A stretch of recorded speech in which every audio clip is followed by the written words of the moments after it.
From CBS News Bay Area, this is the Morning Edition. Good morning, everyone, and happy Friday. We made it to the end of the week. We made it. All right, well, it is October 10th already. Yep, and we are learning how to pivot, a master class in Fleet Week teaching us to float or fly even when things are hard. Let's get started. Us moving up is just a next man up mentality to help the air show. A national government shutdown means international boats and planes take the spotlight at Fleet Week. No Blue Angels, so cue the Canadian snowbirds. Hear from pilots ready to wow. I love this city. They've taken care of me. You know, it's my time to pay it back. Despite the changes, hotels are packed, and San Francisco makes a Fleet Week pivot, determined to keep the show afloat. Meet a team in pink, helping to make the city shine bright. We don't gain anything by hiding away. Visibility even more crucial as a Latino film festival pushes forward with the power of stories. Your community station celebrating Hispanic Heritage Month. We're here to create an experience for fans that are trusting us. And bringing home field advantage even when the Niners are on the road. Meet the East Bay fans keeping the spirit high for Bang Bang Niner Gang. Well, good morning and a happy Friday. How did we make it to the weekend already? This week went so fast. And you know, we started off this week with warm weather widespread throughout the Bay Area. We had some cold fronts pushing through. And as we take a look at our daytime highs today, stretched all the way down into places like Santa Cruz and Salinas, we're talking about upper 60s and lower 70s today. Once again, with 60s along the coast near Half Moon Bay, 60s and 70s widespread throughout our inland areas. It's a beautiful forecast to get out there and get some fresh air. Fun fact of the day, we're still sitting below average anywhere from Santa Rosa all the way down into San Jose, but I'm going to talk more about why that's happening and when that's expected to change coming up in just a bit. Back to you.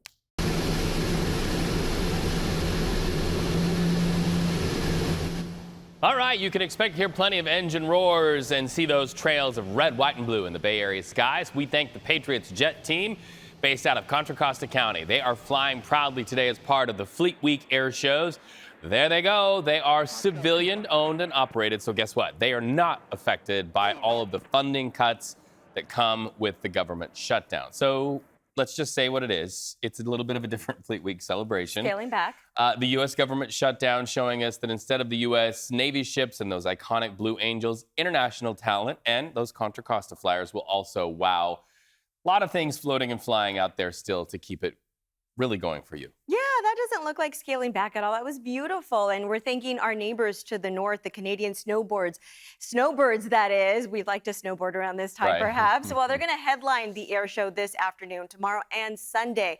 They're well known for their precision stunts and tight flying. And we also saw the Colombian Navy flagship, the ARC Gloria, sail into the bay. So despite the help of international craft keeping the show afloat, organizers break the news to us. There's no parade of ships this year. That really is kind of an ouch, right? Normally we see and celebrate it going under the Golden Gate Bridge.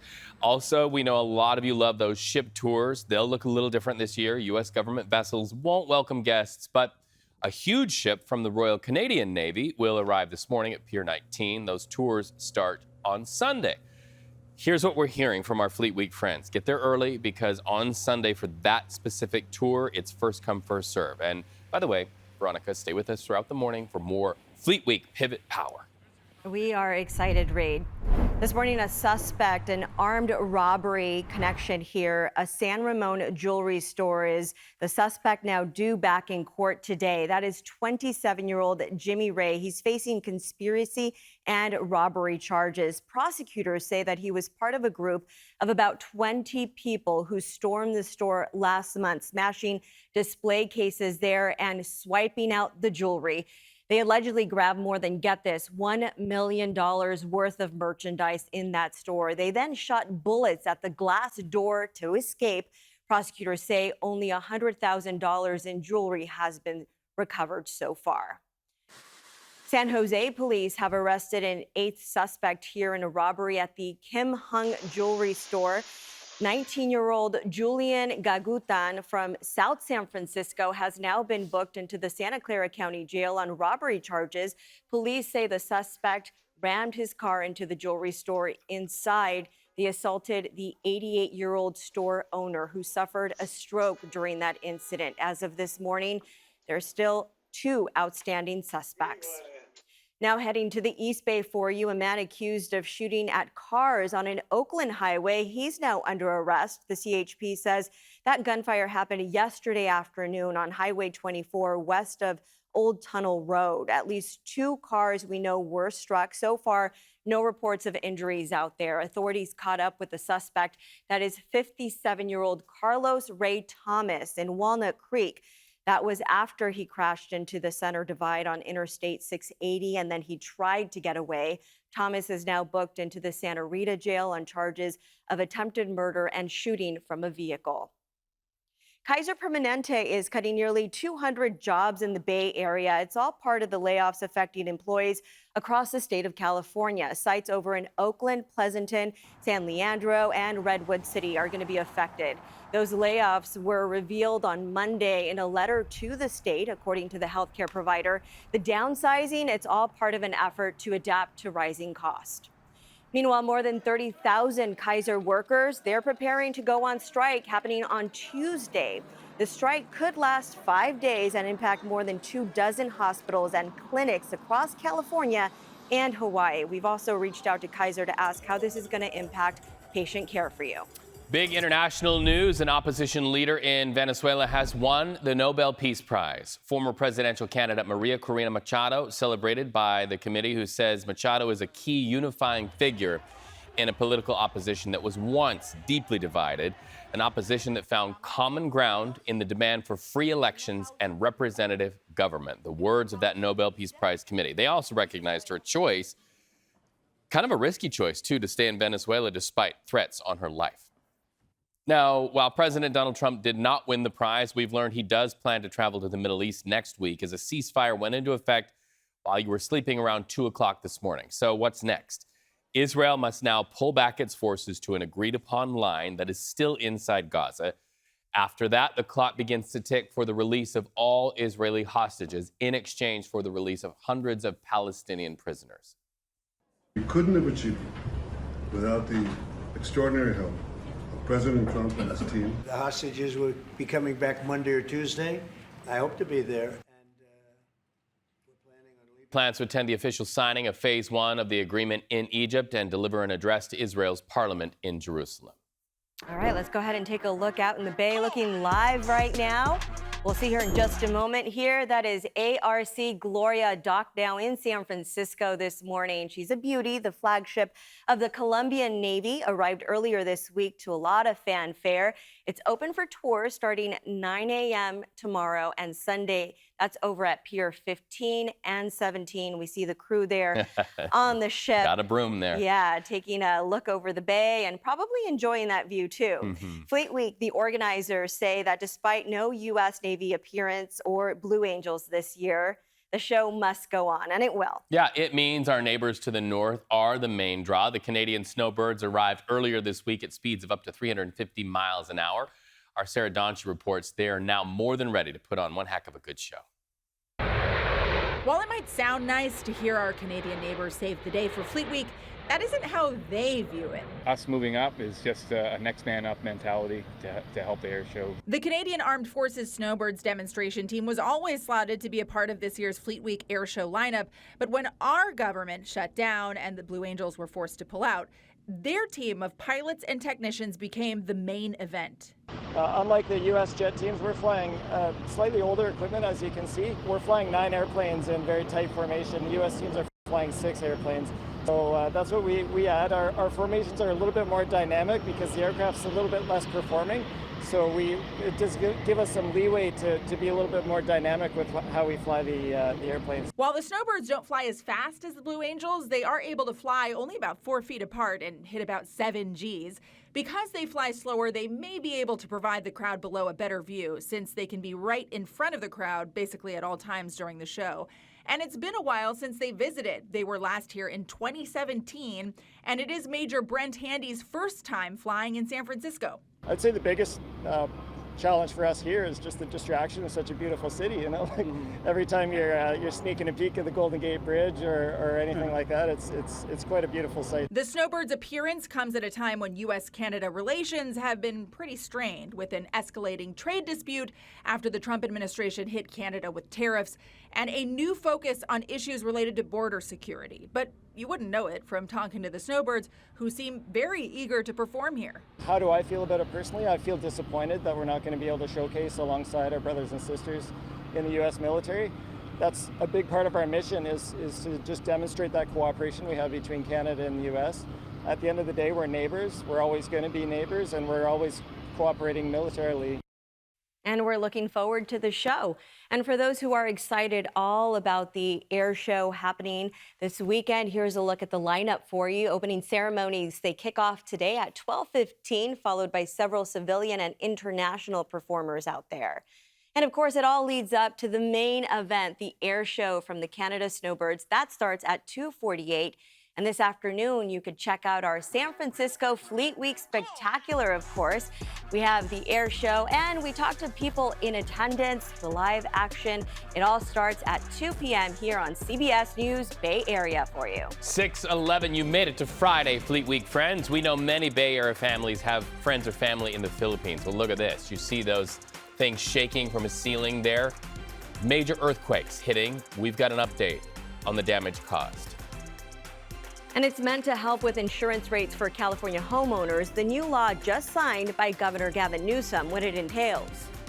And it is Fleet Week weekend. The air show getting ready to go today. I have your forecast on tap for us today, tomorrow, heading into this weekend, and then suddenly rain as we head into next week. More on that coming up in just a bit. First Alert Weather, brought to you by AAA Insurance. Get a quote today. We know there are a lot of you who have friends and family in the Philippines. Two powerful offshore earthquakes struck the same region in the southern Philippines just hours apart. The newest quake has a preliminary 6.9 magnitude. It's not clear if it was a separate earthquake or an aftershock to an earlier quake. Watch this.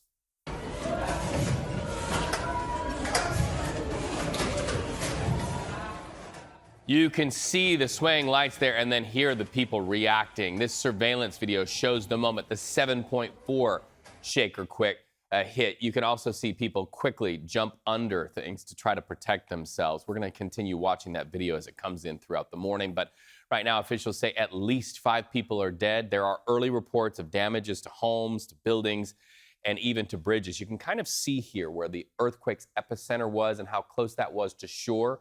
Coastal towns near that epicenter, we understand, were briefly evacuated. Now, you see the water there underneath me. That makes us all wonder about tsunami alerts. Good news, they've been canceled. These back-to-back quakes come just 10 days after an earthquake hit the central Philippines. So fresh on the minds of everybody who jumped under these deaths is the fact that their neighbors saw 70 people killed in that series of quakes. Well, coming home to the United States as the government shutdown enters day 10, there are travel impacts. So listen up if you're traveling. Some air traffic controllers are calling out sick, prompting Transportation Secretary Sean Duffy to warn that they could be fired. Now, those who are showing up to work without pay know that it's kind of a question mark as to whether they will even get paid. The stalemate in Congress this morning drags on. No bill passed to reopen the government, so senators are going to leave town until Tuesday. They'll then take it up then. Well, after President Trump pushed U.S. Attorney General Pam Bondi to do so, a federal grand jury in Virginia has indicted New York's Attorney General. We're talking about Letitia James there. This morning, she wakes up charged with 1 count of bank fraud and 1 count of making false statements in connection with a home mortgage. So we saw a video statement from James yesterday. She denies any wrongdoing, vows to fight. A newly installed vaccine advisory panel for the Centers for Disease Control and Prevention now saying they will review safety, timing, and effectiveness of childhood vaccines. That panel is made up of independent experts after Health Secretary Robert F. Kennedy Jr. fired all 17 previous members back in June. The suspect in the Palisades fire in Los Angeles has now made an appearance in court in Orlando. That's 29-year-old Jonathan Rinderneck appeared in a red jumpsuit in federal court, a judge denying bail for him after an ATF agent testified that he had traits of an arsonist and that his family was concerned about his mental health. Prosecutors say that police went to the family's home twice this month over allegations of threatening behavior by the suspect. Now, Renderneck lived in an apartment in Los Angeles until shortly after the fire, which killed 12 people and destroyed thousands of homes in January. He faces serious charges, including destruction of property by means of fire. There's a new state law that aims to stabilize insurance rates here in the state of California for homeowners. The FAIR Plan, which covers high-risk homes, needed a $1 billion bailout after the LA wildfires tore through 17,000 homes. Those funds were paid by private insurance companies who then passed on the cost to the customers, of course. Under this new law, the FAIR Plan can borrow money from the state and repay claims over time rather than relying on a bailout. Right now, we're going to take a live look outside on this Friday morning. Nice views of the bridge out there, looking calm this morning, but we're ready for the weekend, maybe some excitement. Okay, let's talk about something real fast. Speaking of excitement, the air shows are this weekend, Friday, Saturday, and Sunday. We have beautiful weather in store for us.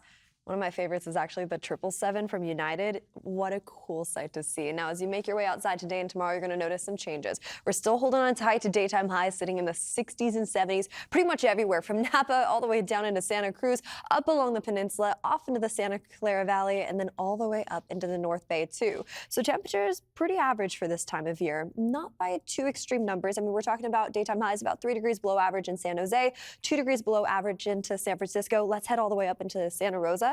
That's where we're seeing some of the coolest conditions this afternoon. 11 degrees below average as we head outside today. But hey, Simon, let's tilt the camera up high and tilt a little bit low. If this even works, we do still have a little bit of showers in the forecast. You see that green kind of just pushing through the North Bay, quickly pushing through the whole Bay Area into the overnight hours tonight, into the early morning hours tomorrow. We are going to get another quick splash of showers, but emphasis on the quick. It's not going to amount to much. If anything, we see close to around 1/100 of an inch of rain. And I'm just going to zoom in a little bit more, and we're going to tilt up a little bit higher. This is the North Bay we're looking at right now. Santa Rosa behind me, so then paint the picture. The Golden Gate Bridge is just a little bit more south of me. Yesterday, we got close to around 1/4 of an inch in places like Nevada, all the way over into Woodacre. We saw about 1/100 of an inch of rain all the way up into Santa Rosa. So what we're gearing up for the rest of this week when it comes to rainfall totals is something pretty similar, actually. Taking a look at the daytime highs today and tomorrow, we're still holding on tight to 70s. This is in the Bay, which is actually really great. Think about it. We have the air show today, tomorrow, all the way into Sunday. Sunny skies on tap for us both days this weekend. Before we gear up for a cold front pushing in, bringing in, of course, cooler weather, but of course, stormy weather too. We're going to see heavier rainfall totals as we head into next week, Monday, Tuesday, and Wednesday, widespread throughout the Bay Area. You're going to notice it in our inland spots too. Here's our inland forecast. We're jumping from the 70s to the 60s as we head into next week. Once that cold front moves in, it increases relative humidity. It drops our temperatures. It's going to increase those rainfall totals too. So I'll have more on that coming up in just a bit. Back to you. All right. Thank you, Jess. Let's go ahead and take a look at traffic this morning in the Bay Area and get you rolling on those freeways. Starting off with a live look right now at the Bay Bridge Toll Plaza, where the metering lights are on and traffic is already building. It's bumper to bumper out there, so pack your patience this morning on this Friday. Over in Oakland, the 880 is looking pretty clear right now. Traffic isn't too bad out there, with no major delays for brake lights for you this morning to report. And heading over to the San Mateo Bridge now, things are also off to a smooth start here. There's some light crowding out there, but the good news is there are no major delays to report. And here's a quick look at your commuter transit map. If you're heading into San Francisco, BART is experiencing a 10-minute delay due to police activity at West Oakland. So go ahead and plan ahead. Everything else is running on time this morning. No major delays on the ferry or the Muni. And that's a look at your morning commute. Time right now, 6:21. Good morning, everybody. Still ahead. It's almost game time in Tampa. The toughest test ahead for your Niners. That's ahead in our Red and Gold report. Well, your 49ers will be looking for their 5th straight win against Tampa Bay going back to 2019. In this morning's Red and Gold report, Vern Glenn reports the Niners will have their hands full with the Bucs offense. This is the Audi Red and Gold report. Ahoy, mateys! Aboard the famous pirate ship. The 49ers defense will try and keep the Cannons from going off on Sunday. Baker Mayfield, winless in 4 career starts against San Francisco, is off to a great start this season. He's playing the position at the highest level I've seen him. Early on in my career, yeah, it's looked as cocky, immature. Now it's moxie, he's a dog. So it's same different day. Mac Jones was limited in practice Thursday. He's dealing with an oblique injury. He showed off some of his tennis skills last Thursday when he did an overhead smash to knock down a pass. His college coach, Nick Saban, used to call him McEnroe, not for his tennis ability, but for his outburst in practice. I need to call him because I thought we graduated from that. He brings that one up every year. I'm like, Coach Saban, like, get a new joke or something. You cannot be serious! Next time I see him, I'll rip him just like he used to rip me. With the Red and Gold Report, I'm Vern Glenn.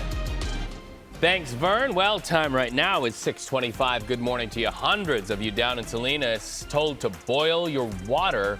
We're going to explain why this happened and give you updates from officials on how long you're going to have to keep that cooking water boiling. Let's be safe. And with a busy weekend in San Francisco, there's plenty of visitors in town right now. Meet the team helping to keep the streets clean and making a lasting impression for those visitors. Right now, we're going to take a live look outside in the Bay at the ARC Gloria. She is majestic. Look at her, and she's waiting for visitors to come see her. We'll be back.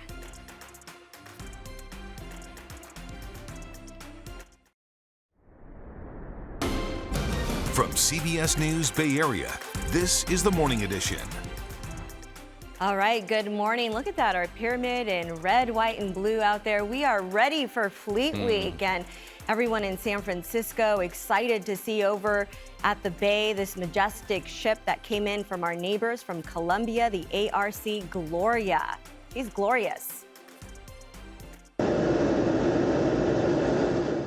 And then this, of course, is a Fleet Week act that you will not want to miss, the Ace Maker T-33. And guess what? We're very proud of this. Our own Jessica Birch got to take a thrill ride with pilot Greg Collier back in 2022. I love that you gave Greg a shout out, Jess. Let's do it again today, because in the absence of so many other things that were planned for Fleet Week, that because of the government shutdown, so many amazing people are stepping forward, like your friend Greg, to make it happen. Well, and he's a Bay Area local Love too, it. born and raised in the North Bay. He loves this. He always says, you know, it's my neighborhood air show. What does he say exactly? He's like, it's my backyard air show, something like that. You know, Who he's else just can say so that? proud. I think that's so awesome. So there's that to look forward to today.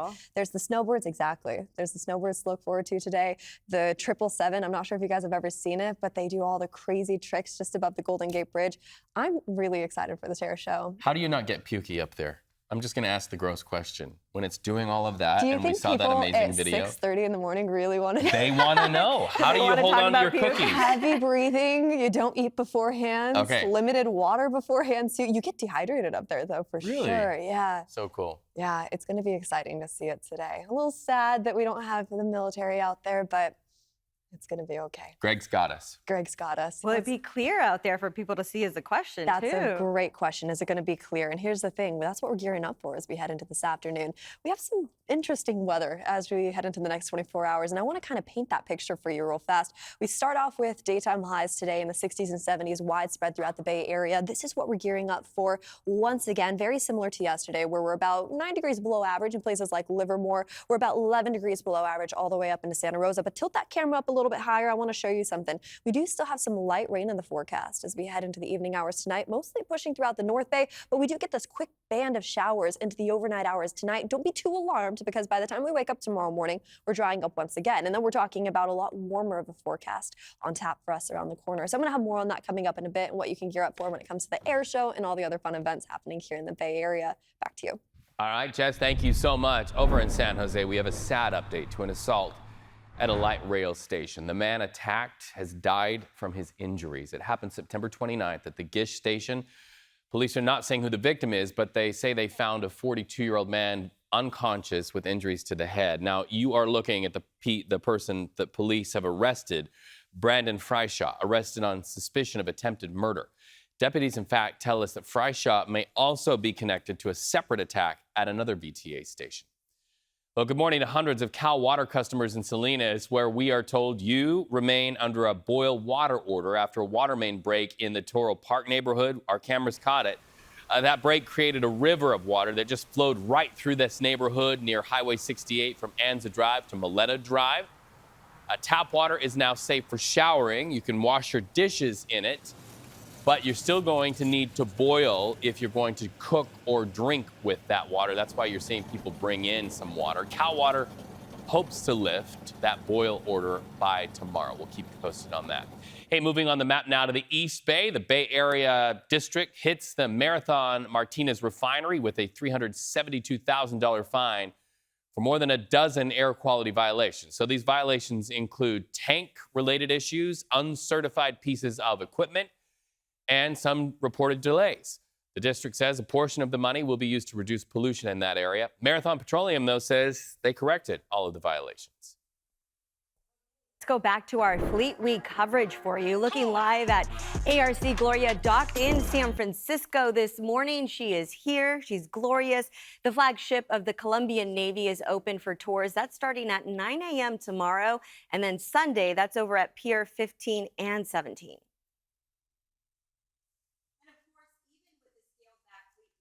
This year, there's still plenty of performers who are going to be out there for you, ready to put on a show with the Canadian on Sunday. You'll be able to see the red, white, and blue trails from the Patriots jet teams out of Contra Costa County. And you will also be wowed by the jumbo-sized jet from the United Airlines 777 that's flying low over the water for us. Hey, and this afternoon, watch our San Francisco Fleet Week Spectacular on your community station KPIX and the Air Show, and of course, the people on the ground watching it, oohing and awing. The live action starts at 2 p.m. right here, proudly on CBS News Bay Area. And here's something that a lot of people are wondering. What is it doing for the economy? As expected, hotels in San Francisco right now are looking like they're booked. The Hotel Council says occupancy rates citywide are at 90 to 95%, not only because it's Fleet Week, but also the Dreamforce convention that starts next week at the Marriott. That's near the convention center. And we're told it's all hands on deck. They say it's a welcome change, of course, after the pandemic slump that we saw. We're a 1,500 room hotel. We have 130,000 square feet of space, and every single bit of that space is taken up by Dreamforce next week. South of Market is going to be hopping for the next 7 to 10 days. It's going to be hopping, Reed. We're excited about that. I like to see visitors here in San Francisco. And with all these visitors, of course, it's important that San Francisco, well, it shows off its best, puts its best foot forward, of course. That's right. The eyes of the world are on us. Well, that's why these cleaning crews in pink have been very busy at work. And as our Suji Nam shows us, this will be the new norm, even when there is no convention in town. Watch.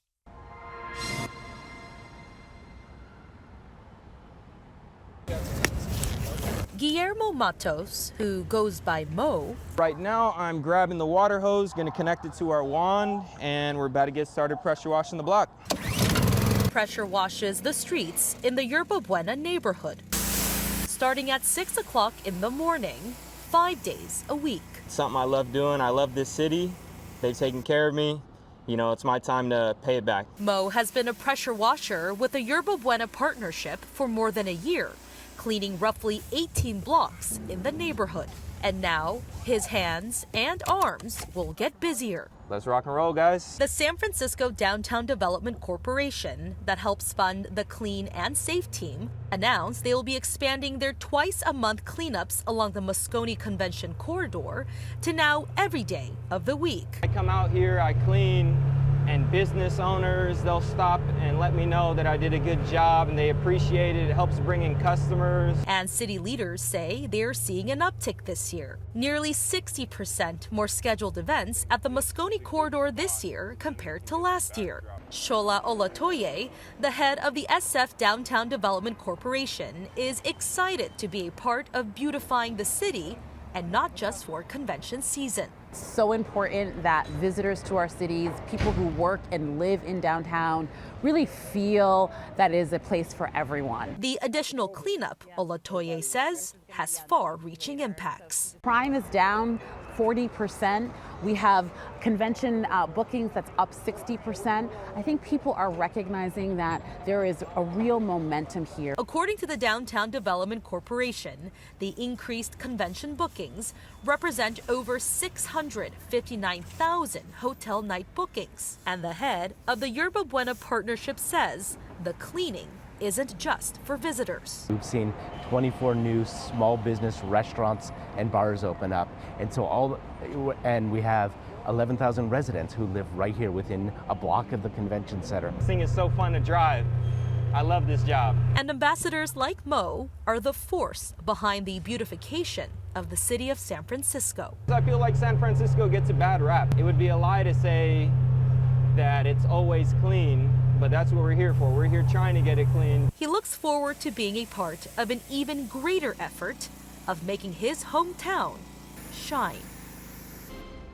Right now, your time is 6:38 on this Friday morning. Overcoming fear in their community. Why organizers of San Francisco's Latino Film Festival say this year's films are especially timely. All right, this is an iconic view for an iconic week. There's your gorgeous Golden Gate Bridge. It's a nice backdrop for what's going to be a terrific day for Fleet Week. So many amazing things to see. Yes, the government shut down. Yes, some things are canceled, but guess what? This is a masterclass in good people stepping forward to keep the show running. All things that float and fly. They'll be waving at the Golden Gate Bridge when they pass by. We'll be right back.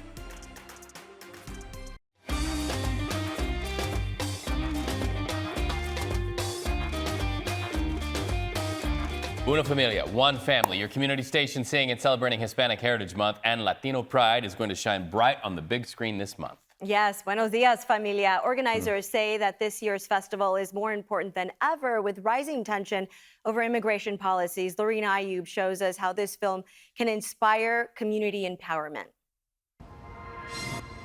It's location scouting time for Lucho Ramirez. The planner of the annual San Francisco Latino Film Festival is at Apple Cinemas, where he's passing out flyers and exploring theater options. He says every movie selected highlights an authentic element of Latin culture.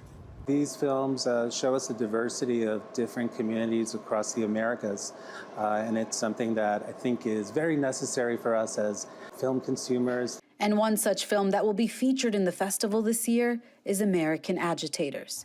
Directed by Bay Area filmmaker Raymond Tellez, the documentary highlights the impact of Fred Ross Sr., one of the most influential grassroots organizers of the 20th century. He advised the likes of Cesar Chavez and Dolores Huerta. Fred Ross, to the total contrary point, was the beautiful American. He was the American who came out to the barrios, who came out to the labor camp, and put himself on the line. He was their mentor. So the film is about his life and how he learned to organize, but it's also a film inspiring people to organize in their communities as well. Lucho says despite the tensions around ongoing ICE raids, he wanted to make sure the film festival continues on in person this year. Even in these times that seem a little bit more pointed, I think the last thing that we should do is be canceling events or trying to shrink, because we don't gain anything by hiding away. And Raymond Tellez, who will be present during his film screening, says he hopes the film will inspire the audience with new tools for community empowerment. I think the film was very timely because I know people want to make changes in the world. They want to have an effect on what's going on in our country. And hopefully this film will inspire people to do that. And that is exactly the vision Lucho has for the festival, to build both awareness and community.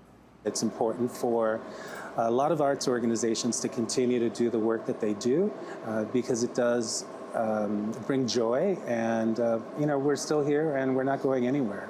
For Lucho, the show must go on, not just for the sake of cinema, but for the communities that see their stories come to life on screen.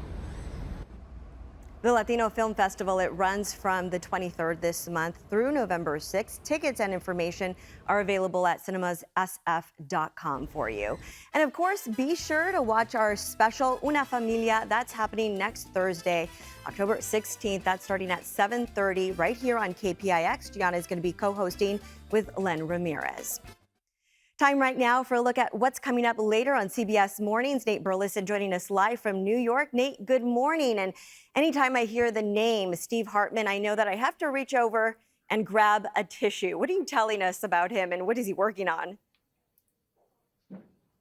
Yeah, we're working on some good stuff. How you doing, Veronica? It's good to see you. I'm the same way. I get so excited when we have Steve Hartman on the show. So let me get to what we do have for you. Steve Hartman and his kids, they are back with Kindness 101. This morning, their lesson is in something called dominoing. I've never heard of it before, but it's something where when someone does a good deed, it leads to a chain reaction of other good deeds. And it is a good one. Plus, Olympic gold medalist Gabby Thomas joins us to talk about the track and field event right here in New York, bringing the world's best athletes together, best female athletes, that is, to compete for some big money. Love what Atlas is doing for the sport. And actor Dermot Mulroney takes Vlad on a walk and shares his enthusiasm for sticks. Yeah, you heard me correctly. I'm talking about the humble stick. He explains why he is one of millions of people around the world who just love looking at sticks and rating them. And I gotta be honest, I'm one too. And we'll also have everything you need to know and more on the show. So we'll see you at 7. Nate Burleson, stick rater, our friend. Good morning to you and our friends on the morning show in the Big Apple. Thank you so much. You know, Nate always reminding us to expand our perspective, to live with wonder, and let's do that right now as we look outside on this Fleet Week day. Gorgeous view looking over to the East Bay, and there you go. That's a love letter in the sky on a Friday. A boat there sailing on the water, and a reminder to all of us, hey, if things change, you just pivot. You find a way forward, and that's what our Fleet Week organizers are doing. Jess, you're celebrating a lot of those today as well. I know, and they're crushing it too. So let's take a quick look at what's going on as we head outside. Yeah, it's Fleet Week weekend now. We made it somehow to the weekend. And here's what we're gearing up for as we head outside today and tomorrow. Starting off with our daytime highs into this afternoon. Monterey, Salinas still holding on tight to 60s and 70s. It looks pretty similar for our friends along the bay too. San Francisco and Oakland topping off in the upper 60s and lower 70s as we head outside today and tomorrow. I want to zoom in just a little bit closer. We're going to talk about some different things happening for us on tap as we head into this weekend. Starting off with today, daytime highs are about 11 degrees below average up into Santa Rosa. Let's zoom out and head a little bit more south, about 1 degree above average all the way in Redwood City. So all of our microclimates are doing something a little bit different. But let's tilt that camera up high and look a little bit lower. I want to show you as we head into the next 24 hours, we do have some rain in the forecast for us. Very light in the grand scheme of things. And as we advance the clock, it's mostly up in the North Bay into the evening hours tonight. We get a quick splash pushing throughout the bay into the overnight hours, and then we dry up and warm up a lot as we head into this weekend. Now, I want to show you our rainfall totals so far. And now I have to pull up the camera just to kind of paint the picture. What you see behind me is Santa Rosa. We have Petaluma just directly behind me, all the way over into Novato. Yesterday, when we got that quick splash of showers, some of us didn't even notice it. For example, the South Bay, all the way off into the East Bay. But our friends in the North Bay got that splash, and we got up to around 1/4 of an inch in places close to Mount Tam. So important to note that all of our microclimates really do their own things, but we're not done just yet. We still have some more light showers on tap for us into the overnight hours tonight before we see sunnier skies Saturday and Sunday. Just when you think we're done with the rain, we're going to kick off next week with rainier conditions, and that's going to be the forecast for us as we head into next week. Higher relative humidity, higher chance of rain in the forecast, cloudy skies widespread throughout the bay, showers on tap until Thursday. And that's not just along the bay. We're going to see those cloudy skies stretch all the way off into our inland spots too. Places like the East Bay, the Santa Clara Valley, all the way up into wine country. We're holding on tight to 70s for now for our daytime highs, just in time for this weekend's air show. As early as next week, as we're all heading back to work and school, 60s around the corner for us. Rainy skies widespread throughout the bay. I'm going to have more on those rainfall totals coming up in just a bit. For now, back to you. All right, Jess, thank you. Down in the South Bay, we've got an accident to report for you this morning in the Milpitas area. The entry ramp to westbound 237 from southbound 880, that's currently blocked because of an accident. So expect delays out there and the brake lights in that area, and you've got to take it slow and give yourself some extra time. At the Bay Bridge Toll Plaza for you, those metering lights, they're on, so it's going to be a little bit of a backup out there on the bridge. So grab your coffee, grab your patience, take it slow as you head into the city. Now heading out of San Francisco for you, all lanes on the southbound 880 at West Grand Avenue, they're blocked because of police activity. We're working to learn about possible shots fired in this area, so expect major delays and use alternate routes right now. There is currently no estimated time of reopening, and if you're planning to take public transportation into San Francisco, there's a 10-minute delay on the BART due to police activity at the West Oakland BART station. So plan ahead here, and that's a look at your morning commute. Well, since more of us are opting to watch movies from the comfort of our home, theaters are now heading to the archives for your silver screen showings. Yeah, old movies are returning to theaters to celebrate milestone anniversaries, and audiences, they're showing up here to see Gwen Baumgartner take a look at the retro movie revival for us also. The lines are unforgettable. You're gonna need a bigger boat. The characters iconic. I am Dorothy. More and more Hollywood classics are getting a second act. I'll be back.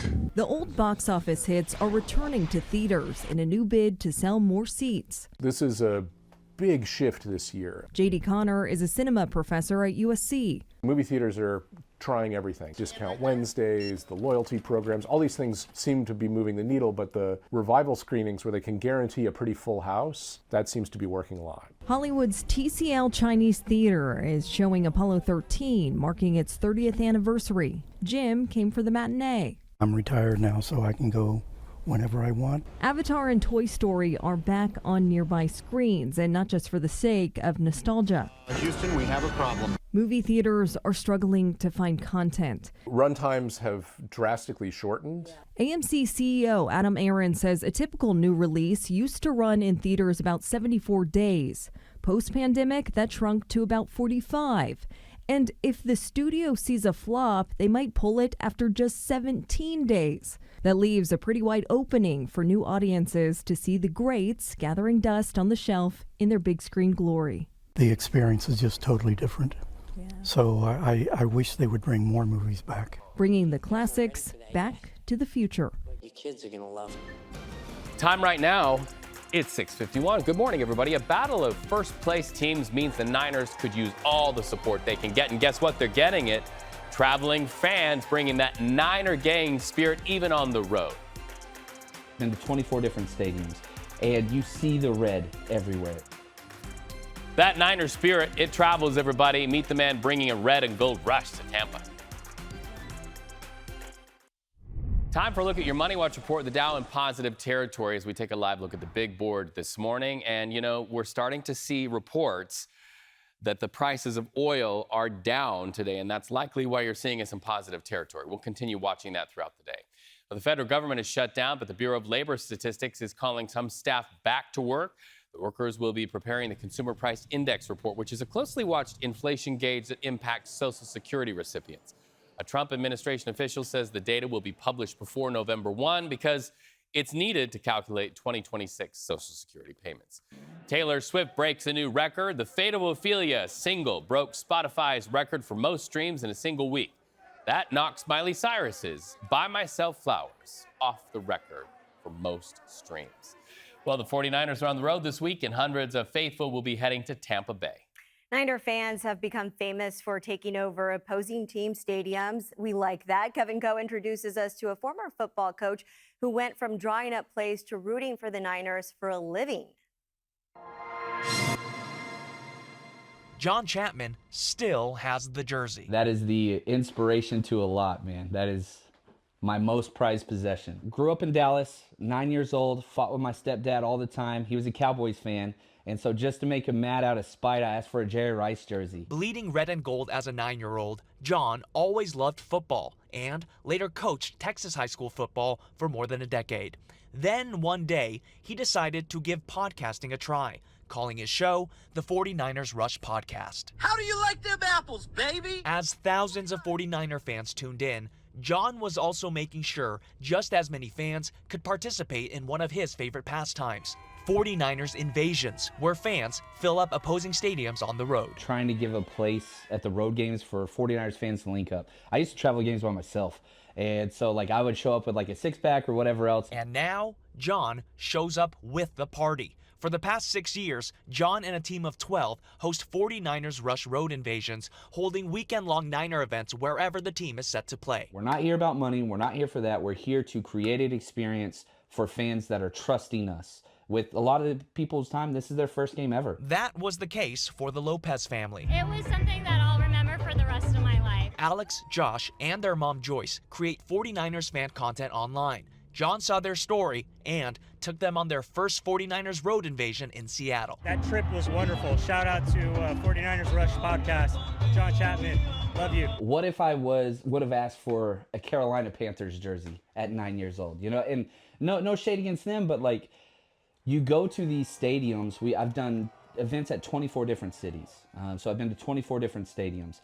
And you see the red everywhere. John is getting ready to head to Tampa Bay, packing tens of autographed jerseys to give away and pay the faith forward, all leading up to the grand finale on Sunday. This game's going to be bonkers. As crazy as the 49ers games have been, the Bucs have been crazier. 4 straight games decided by last-second kicks. Wishing them all the best. We reached out to Vivid Seats. They say current projections show 49er fans will have a slight advantage in Tampa Bay this Sunday. 51% of fans are expected to be rooting for the Niners. Go Niners. And you can watch the 49ers take on the Buccaneers right here, of course, on KPIX. Kickoff is Sunday at 1:25 p.m. Put it in the schedule. Yeah, have excitement. We'll travel. It tips it over to 51%. We love that. All right, coming up, an Indiana woman. We're focusing on her. She wakes up to find her husband critically injured. She says he fell down the stairs. However, as you're going to see in some video from police body camera, police came to a different conclusion. How this all came together. We're live with Peter Van Sant with more on this week's 48 Hours.